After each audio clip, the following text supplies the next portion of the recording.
I'm Rob Licuria at Gold Derby. I'm here with Pachinko star Minha Kim. Minha, the last time I spoke to you, you were very new to the industry. You had just started with Pachinko, changed your life.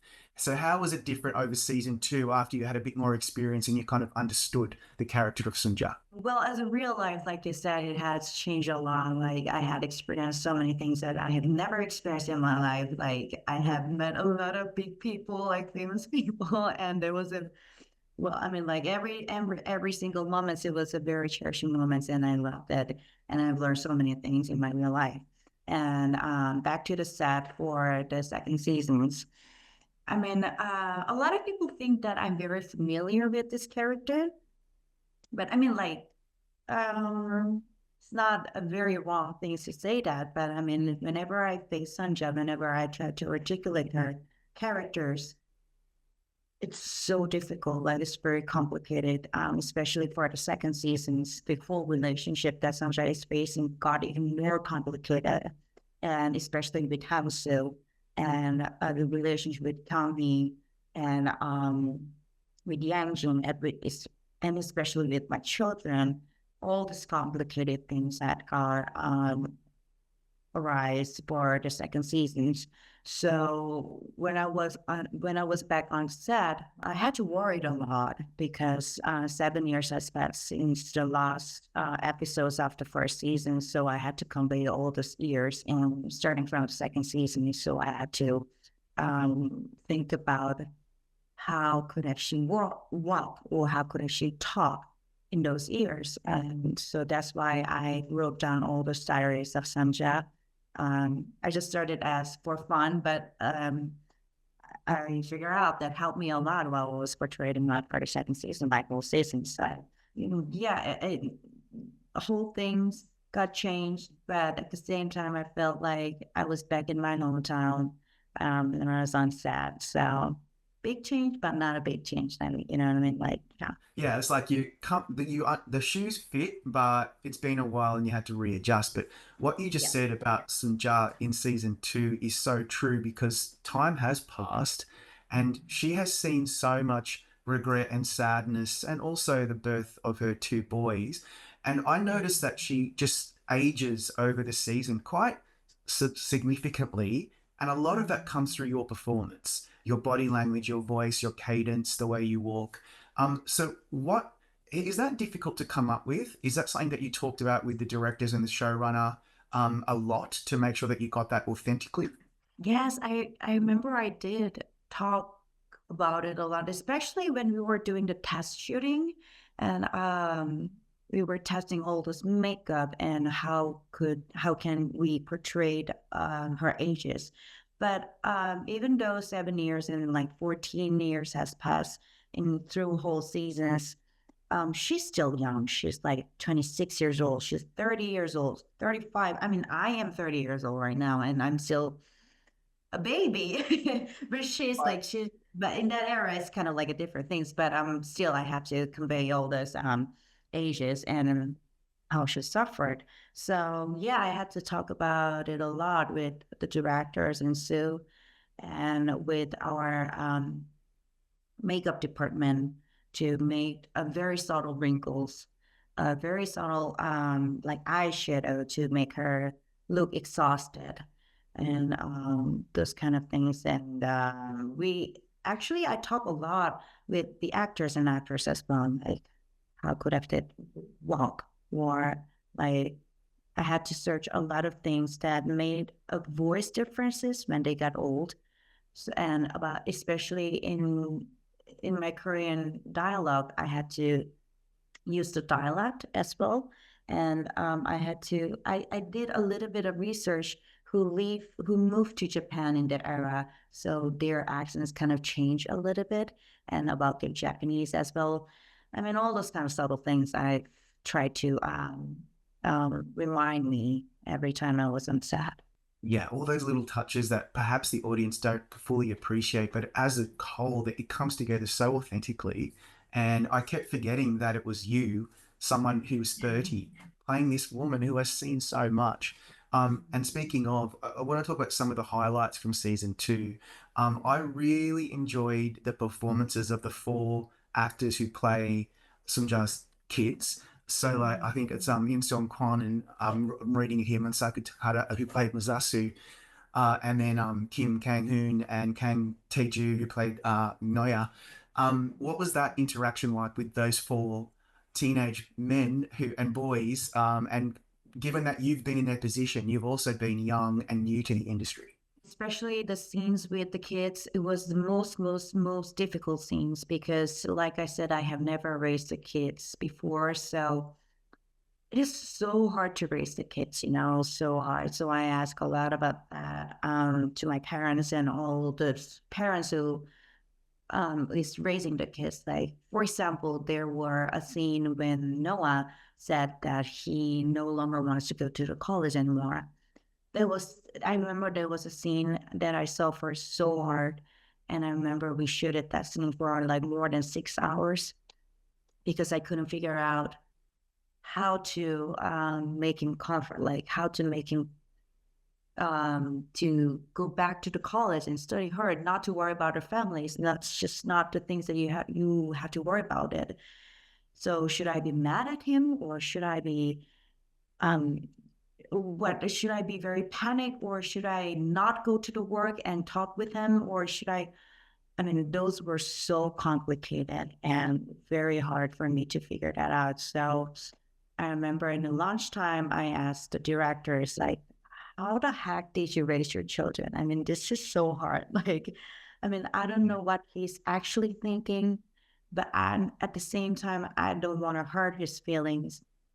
And it is so heartbreaking that he has to think about the family and all those kind of things. It was so hard. But what really did help me was that Peju was actually the same age with me. He's a friend of mine, but he had to play the son of mine. But at the reality, off the camera, he's just totally my dearest friend. But when the camera's on, when I just look at him as my son. Like she just seems like the one who I have to protect him, especially the one who I love so much that I sometimes get really angry and I worry about him so much. And there is a very big secret that I had to conceal between husband and me to the Noah, right? So I always think about him.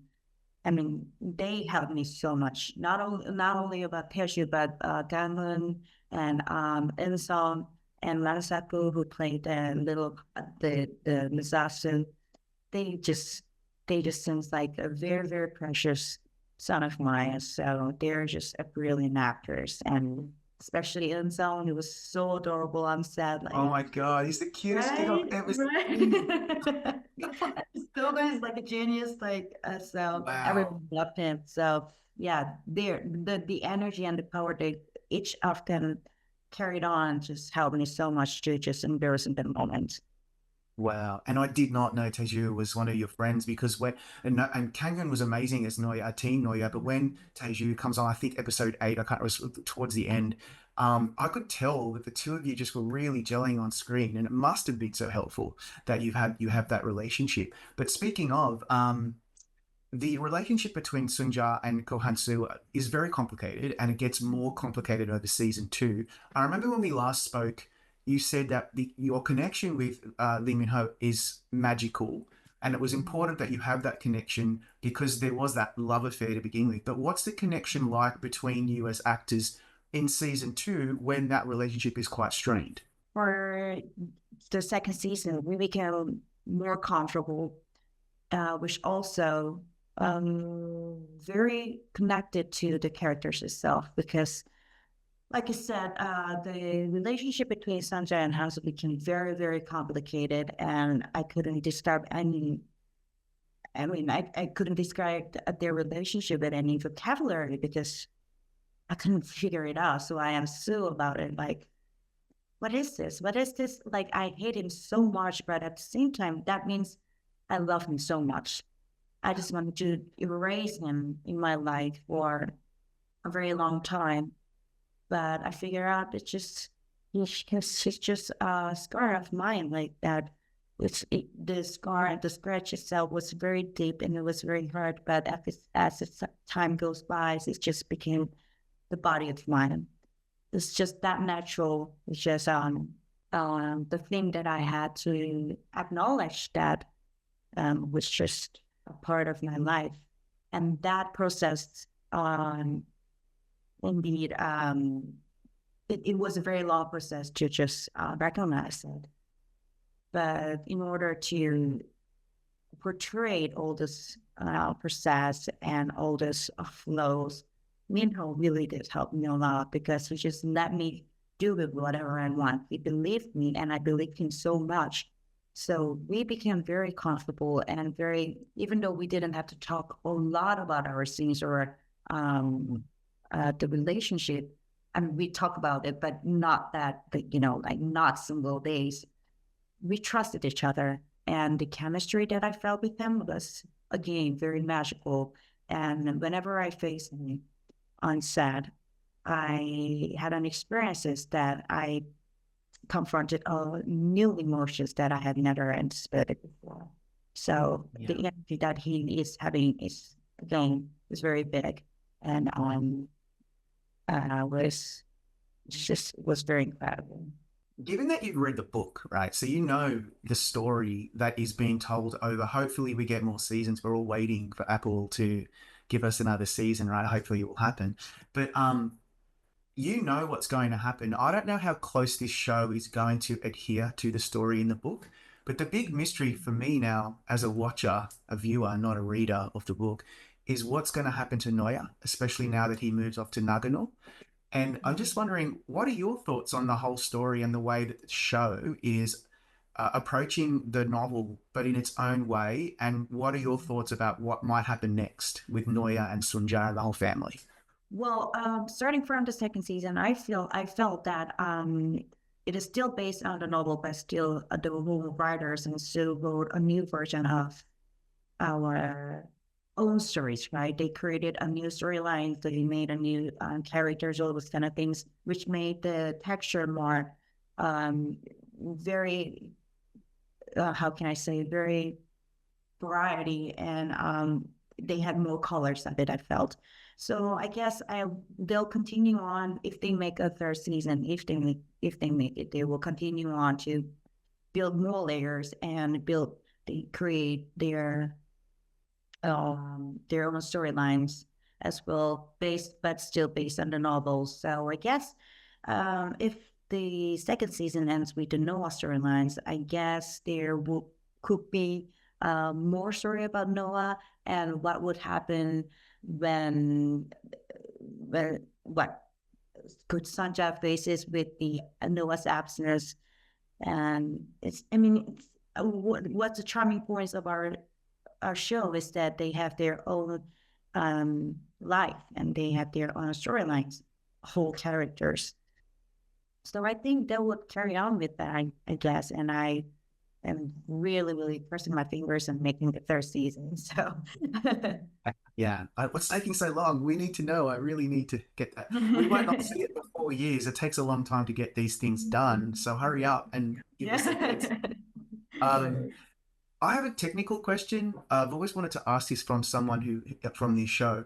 Given that the characters are often switching between Korean and Japanese and certain dialects throughout the series, is that challenging to get right, particularly because there's usually a reason for why a character will say something in Japanese and then turn around and say something in Korean, and it's very interesting to watch. But is that difficult? Totally. Like it was the hardest, like it was biggest challenge for us. Like especially, I mean, for me, I just had to speak Korean a lot, just a little bit of Japanese, and I didn't even have to be fluent. But especially for Jin Ha, who plays Solomon, oh my God, he speaks like 3 languages at the same time. I mean, like And so good. It's so good.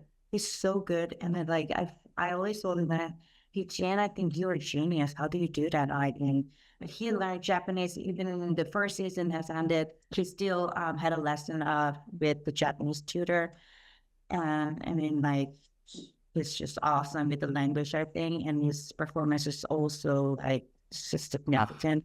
And with YG, most of her dialogue was in Japanese, and it was not even Japanese in the dialect.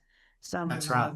yeah. So whenever I face it, I'm like, wow, how do you do that? Like, so like just you're just blended. I mean, like I cannot even imagine like doing all those lines with Japanese and all those hard emotions. I mean, they were also brilliant. And even though I had such a little bit of Japanese lines, and I'm still with that, with such a few lines, I had to memorize it and practice it for like more like, I don't know, months, weeks long. Gosh. Challenge. But I figure out delivering through another language also a very effective way for the actors and actresses to convey the emotions. Like we can do a lot of things with that, with our body language and with not fluent speaking of another language could deliver some it's one of the obstacles as well. So like going through with that so could deliver to the audience about our emotions. So I've learned that a lot. So it was a challenge, very big challenge, but simultaneously it was a very great way for us to deliver that era. I noticed that. I noticed every time Sunja speaks Japanese in whatever dialect she's saying it, that you were just slightly more guarded, maybe slightly more uncomfortable, which is so good for the character. Looks exactly how she probably feels about speaking Japanese in Osaka. Um, so my final question is this: what I love most about your performance in season 2 is you have some really beautiful moments where you can, like for example, when Visak dies, I think in episode 2, and you're holding him, and there's that one tear. I'm like, oh, that tear is so good. I just wonder, like, you could go really overboard with your emotion, but you keep it very restrained and stoic, which I think is actually harder to do. So I'd just love to hear your thoughts on that choice. Well, there are a few reasons for that, but for the very first reason is that in that era, in like 100 years ago, it was not easy for, especially for women, to express their feelings. So it was kind of natural for people to just bear it and feel it inside. And especially, and the second reason is that especially for the Sunja, she had a big responsibilities towards her family. So there is a conversation with Jian and Sunja that they were saying, you have to show your smile face to your children. And that was the key. I mean, I didn't want to show my tears for the moments I collapsed to my families, because she knew that if she collapsed or if she reveals her emotions too hard to the children or county, she kind of instantly felt that it could influence their family a lot. So, I mean, it was so natural and easier for her to bear the emotions, to survive, and to just okay, that's it, and I move on to the next step. So yeah, as an actress, I mean, it was quite hard, but at the same time, I just totally understand her, and that's kind of inside of me as well. I'm the one who kind of bear the emotions in the real life as well. So yeah, that was the reason. Wow. You do it. I noticed you do it 3 times where one side of your face will just twitch a little, and that's enough. We know that Sunja's feeling really down, but that's all you're going to get. And I really love that. That's so true to Sunja.